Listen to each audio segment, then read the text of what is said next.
बहू कहाँ मर गई? अंदर से आवाज, जिंदा हूँ माँ जी। तो फिर मेरी चाय क्यों अभी तक नहीं आई? कब से पूजा करके बैठी हूँ, ला रही हूँ माँ जी। बहू चाय के साथ भजिया भी ले आई। सास ने कहा, तेल का खिलाकर क्या मरोगी? बहू ने कहा, ठीक है माँ जी, ले जाती हूँ। सास ने कहा, रहने दे, अब बना दिया है तो खा लेती हूँ। सास ने भजिया उठाई और कहा, कितनी गंदी भजिया बनाई है तुमने। बहू, माँ जी मुझे कपड़े धोने हैं, मैं जाती हूँ। बहू दरवाजे के पास छिपकर खड़ी हो गई। सास भजिया पर टूट पड़ी और पूरी भजिया खत्म कर दी। बहू मुस्कुराई और काम पर लग गई। दोपहर के खाने का वक्त हुआ। सास ने फिर आवाज लगाई, कुछ खाने को मिलेगा। बहू ने आवाज नहीं दी। सास फिर चिल्लाई, भूखे मारोगी क्या? बहू आई, सामने खिचड़ी रख दी। सास गुस्से से, ये क्या है? मुझे इसे नहीं खाना, इसे ले जाओ। बहू ने कहा, आपको डॉक्टर ने दिन में खिचड़ी खाने को कहा है, खाना तो पड़ेगा ही। सास मुंह बनाते हुए, हाँ तू मेरी माँ बन जा। बहू फिर मुस्कुराई और चली गई। आज इनके घर पूजा थी। बहू सुबह 4 बजे से उठ गई।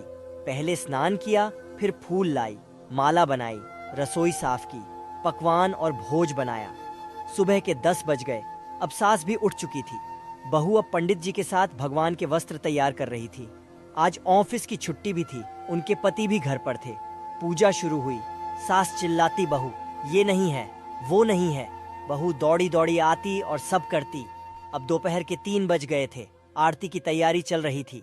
पंडित जी ने सबको आरती के लिए बुलाया और सबके हाथों में थाली दी। जैसे ही बहू ने थाली पकड़ी, थाली हाथों से गिर पड़ी।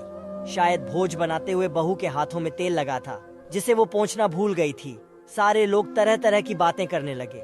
कैसी बहू है, कुछ नहीं आता, एक काम भी ठीक से नहीं कर सकती, ना जाने कैसी बहू उठा लाए, एक आरती की थाली भी संभाल नहीं सकती। उसके पति भी गुस्सा हो गए, पर सास चुप रही, कुछ नहीं कहा। बस यही बोल के छोड़ दिया, सीख रही है, सब सीख जाएगी धीरे धीरे। अब सबको खाना परोसा जाने लगा। बहू दौड़ दौड़ के खाना देती, फिर पानी लाती। करीब 70-80 लोग हो गए थे। इधर 2 नौकर और बहू अकेली, फिर भी वहां सारा काम बहुत ही अच्छे तरीके से करती। अब उसकी सास और कुछ आस पड़ोस के लोग खाने पर बैठे। बहू ने खाना परोसना शुरू किया। सबको खाना दे दिया गया। जैसे ही पहला निवाला सास ने खाया, तुमने नमक ठीक नहीं डाला क्या? एक काम ठीक से नहीं करती, पता नहीं मेरे बाद कैसे ये घर संभालेगी। आस पड़ोस वालों को तो जानते ही हो ना साहब, वो बस बहाना ढूंढते हैं नुक्स निकालने का। फिर वो सब शुरू हो गए, ऐसा खाना है, ऐसी बहू है, ये वो वगैरह वगैरह। दिन का खाना हो चुका था। अब बहू बर्तन साफ करने नौकरों के साथ लग गई। रात में जगराता का कार्यक्रम रखा गया था। बहू ने भी 1-2 गीत गाने के लिए स्टेज पर चढ़ी। सास जोर से चिल्लाई, मेरी नाक मत कटा देना, गाना नहीं आता तो मत गा, वापस आ जा। बहू मुस्कुराई और गाने लगी।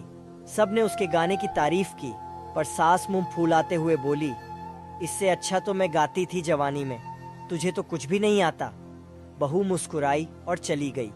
अब रात का खाना खिलाया जा रहा था। उसके पति के ऑफिस के दोस्त साइड में ही ड्रिंक करने लगे। उसका पति चिल्लाता, थोड़ा बर्फ लाओ, तो सास चिल्लाती, यहाँ दाल नहीं है। फिर चिल्लाता, कोल्ड ड्रिंक नहीं है, पापड़ ले आओ।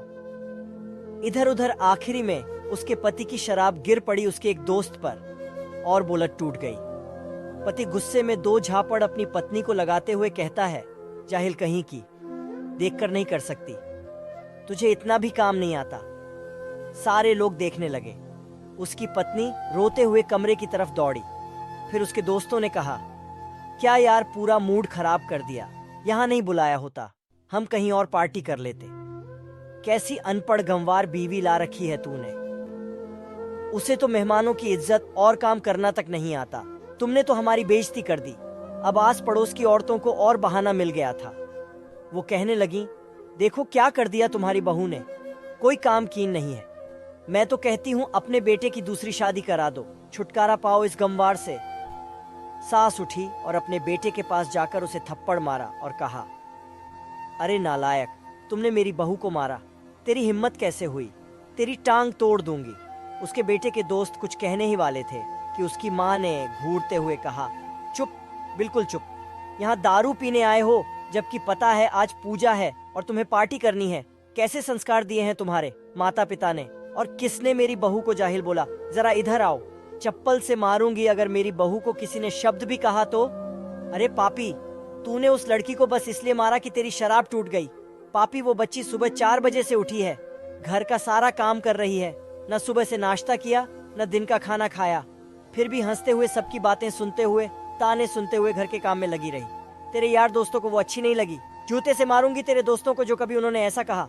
उसके यार दोस्त चुपके से खिसक लिए। अब सास बहू के कमरे में गई और बहू का हाथ पकड़कर बाहर लाई। सबके सामने कहने लगी, किसने कहा था अपनी बहू को घर से निकाल के दूसरी बहू ले आना? जरा सामने आओ। कोई सामने नहीं आया। फिर सास ने कहा, तुम जानते भी क्या हो इस लड़की के बारे में? ये मेरी माँ भी है, बेटी भी। माँ इसलिए मुझे गलत काम करने पर डांटती हैं और बेटी इसलिए कभी कभी मेरी दिल की भावनाएं समझ जाती हैं।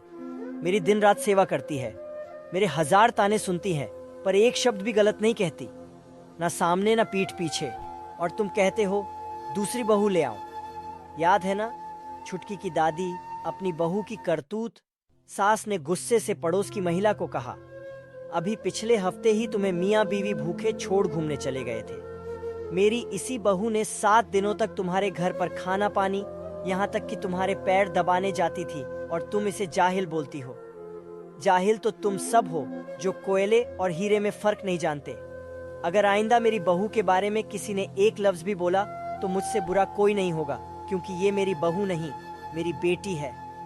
बहू सिसकियां लेते हुए फिर कमरे में चली गई।